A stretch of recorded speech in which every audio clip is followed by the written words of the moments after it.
terms of being a weird fruit, you definitely caught one because I was actually born and raised in Kenya, but I'm ethnically North Indian. The part of India that I am from is technically now Pakistan. And I held a Tanzanian passport for a long time because Kenya didn't have birthright citizenship. If you were born there, you didn't get that citizenship. You got the citizenship of your parents. So, and I moved to the United States in 2000. And I was like 10 years, around 10 years old. So I have a pretty wide lens on how I look at things just because I've lived in a lot of places and I'm obviously a first generation immigrant as well. So my mom is half Kashmiri. Um, I'm a quarter Kashmiri, but my dad's side is from right outside Lahore. Um, so when the British left, they separated Pakistan and Bangladesh, and there was a huge civil war between Muslims in Pakistan and Indians in India, and that's when my grandparents left and went to East Africa. So there's a huge diaspora of Indians in East Africa. Sorry. So there are quite a few differences. I mean, just as a kind of baseline, even just genetically, like my 23andMe has German, British, and Dutch in it. I'm 5'10" and I have curly hair. I have a lighter skin. So generally, there's some big genetic differences just because there was a lot more mixing going up in the northern part of India. Everybody took over India at some point.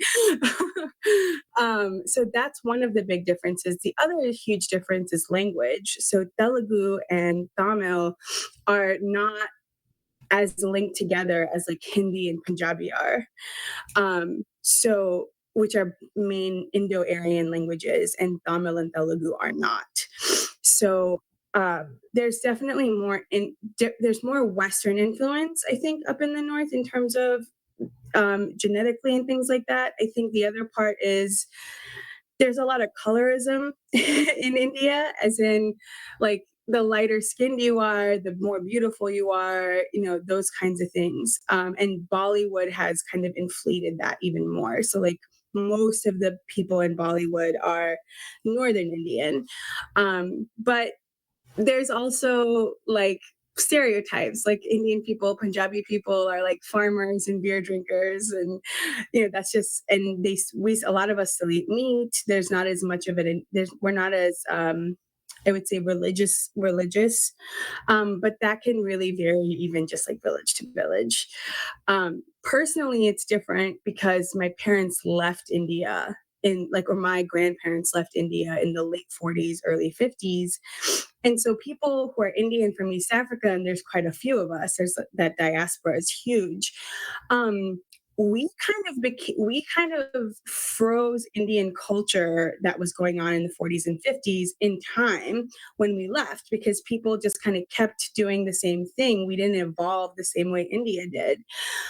So I actually grew up somewhat more traditional than some of my Indian counterparts, just because my parents remained slightly more traditional. That doesn't mean that translated when I came to the United States. Things definitely changed. But I would say that those are some of the main differences. Overall, I would say I don't find too many major like cultural differences. Like India is like another planet in and of itself. So just having some understanding or notion of the culture makes it easier to follow in. Um, Personally, when I go to India, nobody thinks I'm Indian. Everyone thinks I'm Portuguese. I get Italian. I get Greek. Especially when I was in Goa, everybody spoke to me in Portuguese, and I was like, no, I'm because Goa was settled by the Portuguese, and I think that has a lot to do with just the fact that I'm 5'10" and curly haired and lighter skin. Kenya in the 90s was definitely like going through a post-colonial shift. There had been a President Moi Kibaki, who had been there for a really long time. And by the end of the 90s, Indian people were gaining quite a bit of like economic power in East Africa, and they wanted to see change in the government. And there was a lot of indiscriminate killing of South Asians in East Africa at the time. It's not something that a lot of people know. So there was an element of like, it's time to go. And the other thing was that my mom wanted to teach special education, and that just wasn't really an option in somewhere like Kenya. Um, and my dad is a psychiatrist, so he, which was again not something very well accepted.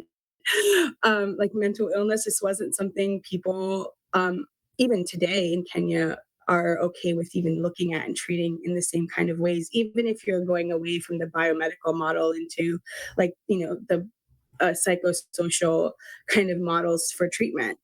Um, so there were multiple reasons. And obviously, I think for my parents, they also knew me and my brother would have better opportunities if they came here. And we had family here already. My dad is one of like 12 brothers and sisters, and they're spread out all over the world. So we had some impetus to move here. Um, can't say it was the best choice. Kind of wish we moved to Australia. Um, that was also apparently an option on the table. But at the same time, even with everything that's going on in the US, when I think about it, having lived in countries that don't have the same kind of security and the same kind of general sense of order, I still wouldn't want to live anywhere else. Um, so I think a lot of people find that odd, but I really, even with everything happening, even if it all goes bad, I think I would still rather be here than face the consequences of America's failure in other countries, because it'll be worse. So I went to a British private school. So it was all British education, so like A levels, A4 level, all those kinds of things. And it's funny, actually. I was very young to be in the classes that I was in, but my school was almost completely Indian. It was essentially a school for diaspora Indian people who wanted to eventually probably go to Europe um, or go to the United States. The international school hadn't actually opened in Kenya yet. I had a couple cousins who ended up going there. But the international school would have like international baccalaureate. So I know some high schools in the US have that too. My school did not have that. We were directly a British school. So we actually had like corporal punishment. I got hit a lot in that school when I was younger. And it really was like the largest expense my parents had. And I didn't realize that until I went back recently and I saw where we were living. And I was like, oh my God, we lived here? It was way more crowded than it was when I was there, but I mean, it basically didn't have functioning roads, and like it wasn't there was no order or zoning, or there was like animals on the street. Like I was like, we lived here. I couldn't even like put it together. And that was primarily because the largest expense my parents had was putting us in a private school, because public school wasn't even an option. Um, and in terms of us leaving, like I had a sense, and I think this kind of goes like filters into being in recovery too. I was just kind of a sensitive kid. My parent, like I could sense my parents' anxieties with security. I could sense that like things weren't good, but I couldn't really put it all together. Um, and my brother is just he's kind of a I am an I am very much introverted, and he is like the extrovert. So things were always at least seemed much easier for him, because he was kind of able to like make friends and do this and do that. And I was still very like, like I very much was not like that. Um, so it took me a lot longer to adjust to things than it did my brother. Plus, we left my dad for the first year we came to the United States, and I had a much closer relationship with my dad.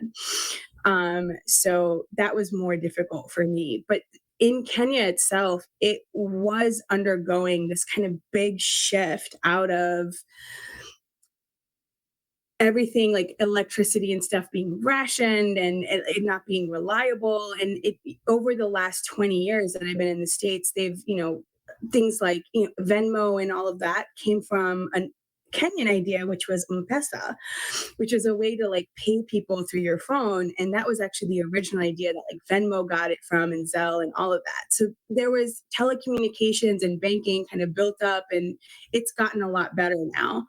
But one we had what couple about election last election season. So things still are really fragile, especially with how bad things are getting in the Congo now, and our relationship with Rwanda and Nairobi also being part of that process, that peace process that's been trying to help, but it's super destabilizing to that region. So who knows what's going to happen, but that area hasn't really had real stability for any length of time, which I know my parents foresaw and were like, all right, it's time to get out, you know? I remember all of my teachers also being Indian.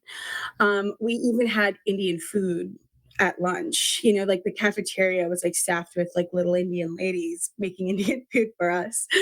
The band had things like a tabla and a sitar. It was very much like catered for us because we in a sense Indian people weirdly like colonized that area in a sense because we to this day own a lot of the big economic things. Like there's like if you go to Kenya now you'll see like MP Shah Hospital or so like hospitals and banks and big corporations and telecommunications are now kind of owned by Indian people, and we used our version of education and blah blah to build out Kenya, and there is a bit of um, a antagonistic relationship between South Asians and Kenyans in that area, and that has a lot to do with economic power and economic wealth. And some of that is just because India was very aware now at this point of how development in the West was working. And as much as that wasn't the goal for I don't know, that wasn't the goal for India. I think, Gandhi didn't want that to happen at that time period. He didn't want us to become more westernized. The Hind Swaraj of India, which is what part of his satyagraha, which was his like civil disobedience thing, was about making things in India and going back to that kind of self-reliance on Indian products, making your own clothes, making your own food, buying things that are made in India, being efficient with energy, not encroaching on those spaces. And we lost that fight, obviously. But I think we came with that mentality to East Africa of like joining that Western economic tradition. Whether that was a good thing or not is yet to be seen. Well, where we lived in India or in Kenya was called Pangani. So it was like a neighborhood. It was actually a majority Muslim area. Um, and they all knew that we weren't Muslim, but my cousin was Muslim, and um, obviously we could pass for looking Muslim. um, I think anybody can pass for looking Muslim if you look at how many people are Muslim. But so our actual little area was majority mostly Muslim. So the mosque was really nearby. We could buy halal meat. Um, all those kinds of things. But even though most of the people around us were Muslim, they were also Indian, right? They weren't. It wasn't a lot of like Arab Muslims. It was Indian Muslims from India, as well. So there was still we still had like the language. We still all spoke the same language. We ate a lot of the same foods. We shopped at a lot of the same places. Um, and we had like a so it was I didn't spend a lot of time with African people, to be honest, other than like my nanny.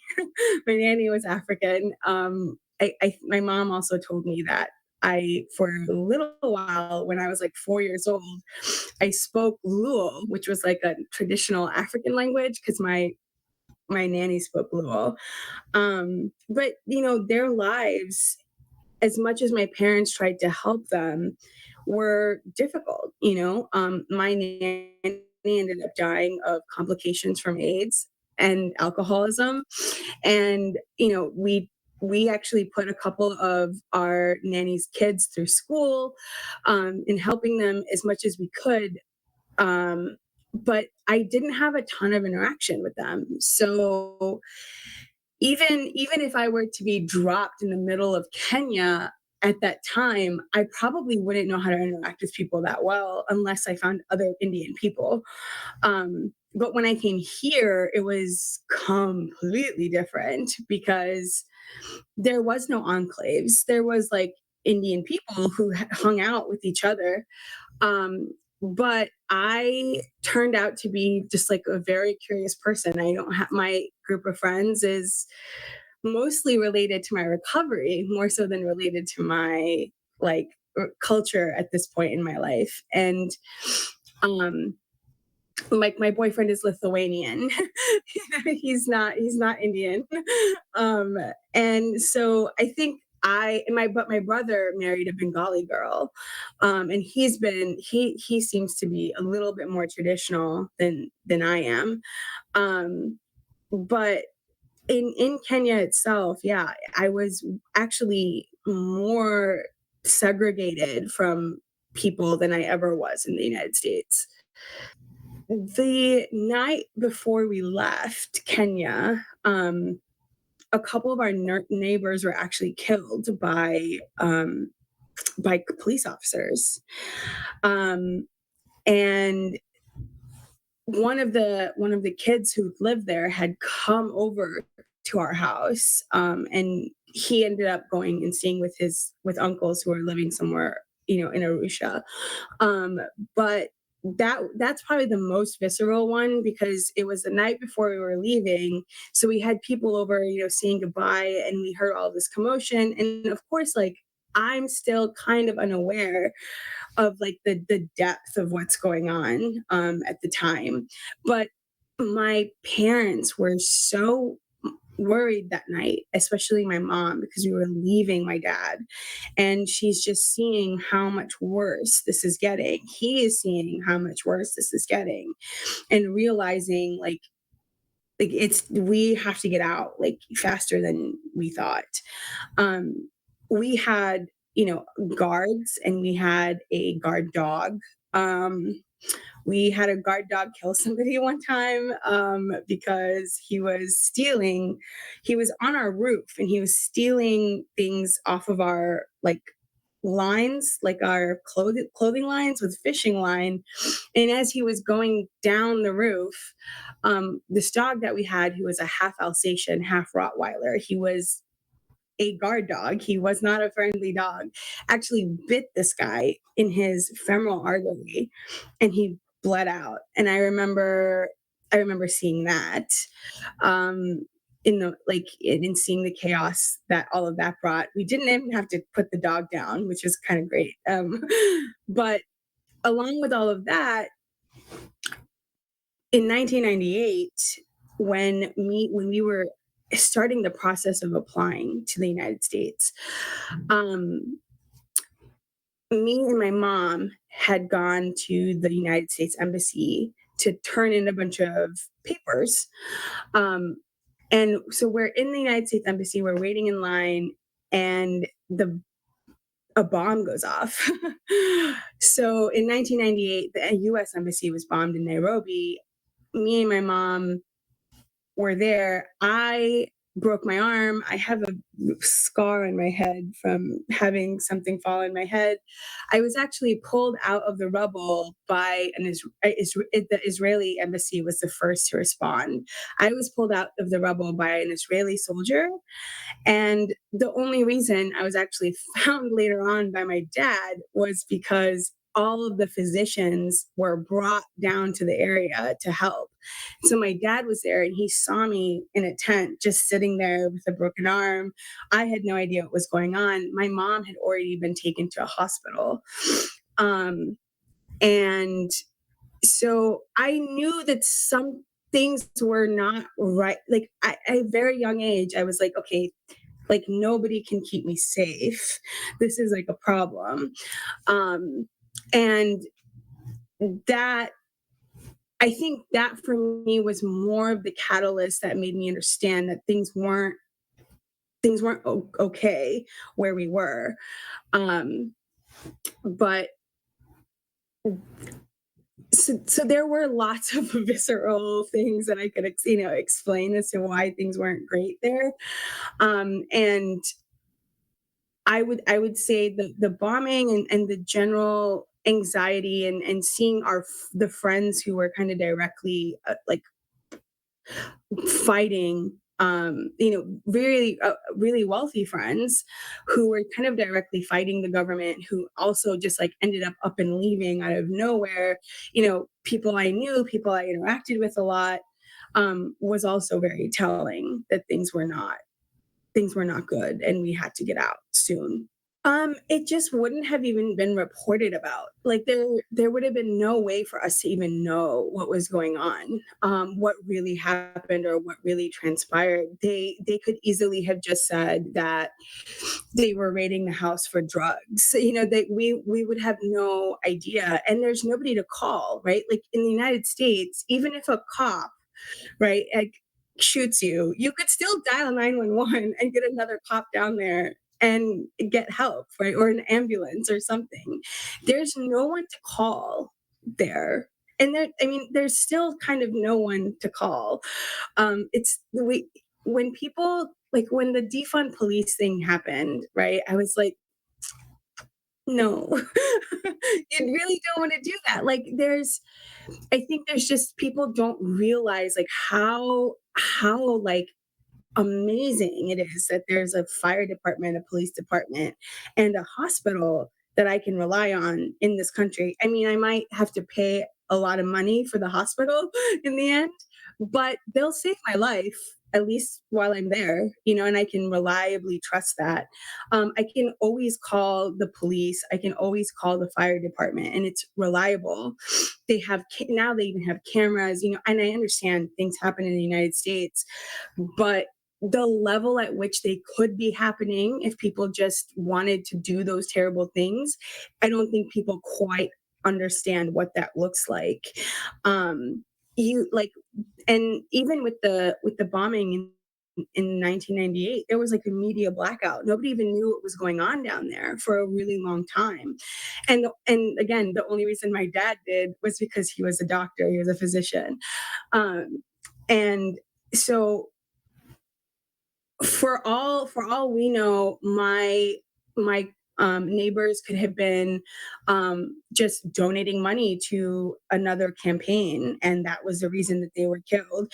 It could have been that one of their, somebody's uncle or aunt or something was deciding to work for a campaign, or it was, wanting to start a business that the other candidate was more likely to support, or even just somebody who was overheard talking terribly about Moy could have easily been told on. So at that time, there was just no way of knowing, and they didn't have to justify their actions to anyone because no one was asking for real answers. So that was, I think, what was so terrifying about it for my parents is like there is no recourse, um, there's no way to get or find justice in these kinds of scenarios. economic power or not, really, at that point, because nobody really cares how much money you have at the end of the gun, right? Um, so yeah, I mean, we just didn't have the media to do that. Um, and you can say what you want about the media, but to some extent, things do get reported on here. Things are some version of the truth is out there that people are questioning, and that just was not the case there. It was like you towed the party line or you didn't. Mm. Our view on the United States, at least in Kenya, I just remember talking, and I've talked about this at length with my boyfriend. It's something that we've talked about a lot, which is that in Kenya at the time, I mean, America was seen as like the castle on the hill. It was, we would talk to each other and be like, I heard that in America, you could go miles and miles and there's no pothole. Like that was like a crazy concept to us. um just the way America, the United States in Kenya and these places was not seen as imperialistic at this time. At least that's not how even my family viewed it. It was like the British did bad things, the British were bad. It wasn't America. And you know, it's funny. Osama bin Laden was the one who did that, and he owned a lot of land actually in Kenya. When I was in first grade, we went to an ostrich farm, and apparently that ostrich farm was owned by Osama bin Laden. We had no idea, but he, in a weird way, like he was invested in the country to some degree. Like he owned things, he bought things, he sold things, but we didn't see the attack in America in on the American embassy at least I don't even think my parents really saw it as a result of American imperialism. We just saw it as terrorism, because Kenya is an easier place to get something like that done than in the UK or France or Germany, right? So the United States just at the time wasn't looked at that way. I also think we were kind of still in the glamorous era of the United States, where the economy was still doing really well. No, I don't think, social media and internet weren't really big, so people didn't have as much information on, what was really going on at the time. Um, when and again, like a lot of immigrants, I'm really grateful to be here, and I'm really grateful for the system that America has, and that system that I can now participate in with so much more power globally. But as somebody now who's lived here for 20 years and gone to college here and done a lot of things, I now understand how America's role in the world led to those things. And I have a lot of criticism for it, but it's hard for me to stay really critical about it when I still want to stay here and I still want to utilize the power and the institutional things that I've gained from going to college here, getting a degree here, applying to law school here. All those things are giving me as well. So I don't it's a toss up for me, as a country, to have that kind of power to allow people to come into the country, gain more power, go back and fix things in their own place, whether that they're doing that or they're going to work here and build the economy here, or build the political culture here. Do you need that kind of global influence? Probably, yes. You're not gonna get that kind of global influence without making some enemies. Do I think all of it's been right? No, absolutely not. In a lot of ways, but I do think at the core of it, if you want to look at how people looked at it back then, my family, European colonialism is really still at the core of it. The Belgians, the Germans, the British, the French, especially in Africa and regionally in East Africa, the Belgium is a big part of that as well. Um, the US is seen, I think, as a extension of that, but not as the culture that started that. So I think it is a little different from when you're in Kenya or when you're from Africa in general, because that really was Europe, not America in a lot of ways. And America has kind of now, and now really more so than anyone, it's China, right? China has really, really built up a presence in Africa. Um, and I think the Chinese presence has a lot to do with why Indian people have done really, really well now, because they work better together. Their cultures are more symbiotic. They understand each other a little bit better, even if they don't in China and India, as they are in their borders. Traditionally and culturally, we have way more in common than we do with people from Africa. So I think that's a big part of it as well, is just the cultural aspect of it. We just don't have a lot in common with people from Africa, different, even in terms of religion. We are not Christian, right? And a lot of us are not Muslim either, right? We're Indian or Hindu, which is such a departure from anything going on in East Africa. Most people are Christian. It was already very Christianized by the time we got there in the 40s, So I think that was also a big difference. And China and India, again, that works out because Buddhism or no religion works better with Hinduism than something that's exclusionary like Christianity. I think Indian people in general, we hold a few more positions in like we we definitely have the same um like upper middle class as the East Asians, right? Like we tend to be like doctors and engineers and computer scientists and stuff. But Indian people in the West, I think, have gone up a level in the sense that we've become more political.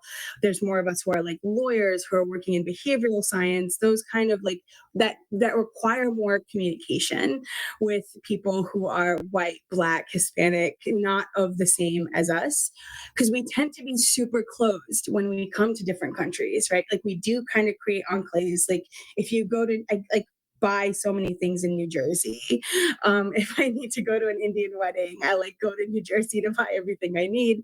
I live in the Northeast. So like, and we don't tend to like marry outside, and we don't tend to like as much, and Asians are quite similar in that way.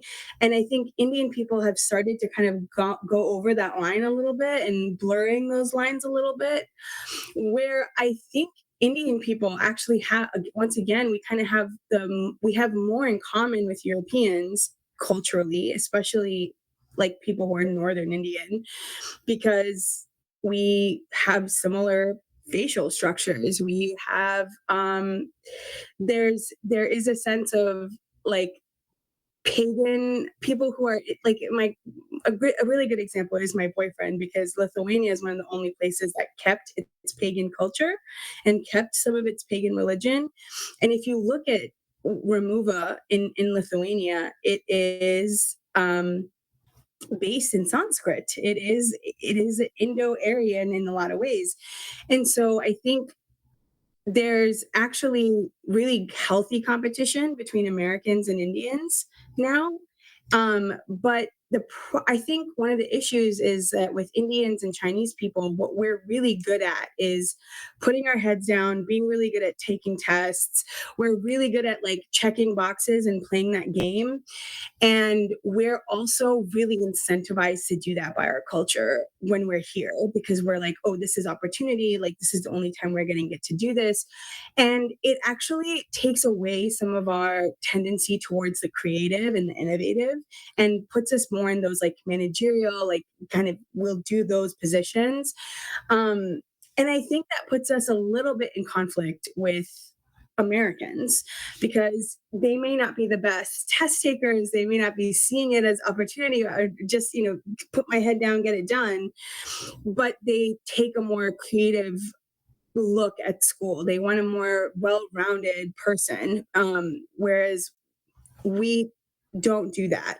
And I think that's putting us in, that gives us some conflict when it comes to like getting into colleges and professional schools, which I think is kind of fair, right? Like we kind of do that, and then we will just go with the flow and the status quo. We're fine with that. Whereas there's a lot of Americans who want to come into that and fight the status quo, and we're happy to keep it. So I think there's like some problems in the US that as we become more and more political and this, that, and the other, that'll actually maybe push us a little bit to be less in conflict. In terms of in Kenya now, I don't really know how that response and reaction is. Um, but I do know from like my cousins and things who are still living over there, and even from my I have an uncle who works for the World Bank, who's an engineer for the World Bank, who has done projects in East Africa that I know Kenya is never going to be able to pay back. They are never, like the amount of money that they've had to borrow for some of these things, and my uncle like is aware. He's aware of that. That's probably going to be the case, but he's doing it anyway because it's status quo. So I think there are some problems with just kind of this mass diaspora of Indian people everywhere, where our culture helps us really sink into the status quo even more where we are. And that can be, I think, for right now, that can actually be kind of a problem. Um, so I don't know if I answered your question. I read a lot of fiction. I'm like really into fiction, and especially like I read a lot of fantasy and sci-fi, but just generally I like to read fiction quite a bit. And I've been it's definitely a huge part of my personality. It's just like the books I'm reading. But right now, um, I actually I was writing a lot about the kind of similarities that I see, or like what are a lot of authors like, maybe even if it's not intentionally, like how are people writing and commenting on the kind of things that are happening in the world right now. And one of the books I just finished reading was like Demon Copperhead, which was like a Pulitzer Prize winning book about kind of how the opioid crisis really hurt that mid-Atlantic region, and how it happened, and how it followed one character who kind of ends up addicted to drugs from an injury. And um so I was writing about that, and I've also been really researching and writing and thinking about this book that I read called The Master and His Emissary by Dr. Ian McGilchrist. And what he talks about essentially is the interplay between the left and right hemispheres of the brain, and how that has actually influenced Western culture from, Athens to the Romanticism and Enlightenment, and like how that interplay actually like tells us a lot about why things happened the way that they did. Um, and so that idea actually has been the one I've been harnessing the most recently, because I wanted to take that idea of how he presented it about Western um, culture, and how you know impactful it really seemed like it was, especially it's not as cut and dry as, oh, the right side is the artsy side and the left side is the logical side. It's much more complicated than that. And the book is a slog. It is not an easy book to read. It's taken a long time to get through it because I don't have a neuroscience background, but very much an interested one, so that I could take those ideas and see, did they influence India? Did they influence the development of China? How does the way that people think, and how does the way a culture thinks, influence the way that its history plays out? And it's very fascinating to take that concept and paste it onto India, because India really did do its own thing when it came to religion and science and mathematics, and those things that influenced culture. And it really does seem that there is a tendency in India, not only just due to the way the language works, I think, which is part of it, and also the religion and how that has influenced people. Um, to actually be more to the right side of the brain, the side of the brain that is highly contextualized, the side of the brain that is more reasonable than rational, right? Like not just seeing things for their logical sides, but seeing them for the human sides. It's also where we gain all of our sensory information comes in through there and then passed on to the left. And the book in his book, he talks about how the left side has usurped the master, which is the right side, in a lot of how where things are now. And you see that because of the representation of things, the way we see buildings, they're all square, but in nature things are more curvy and they're more circular. And you can see that in the architecture in the two areas. You can see it in the types of ways that they think. And so that's been something that feels more like me. There's some science to it. There's some culture to it. It's definitely more. It's more contextualized in a sense, and that feels more like me. It just always feels very ambitious. So we'll see how it all works out.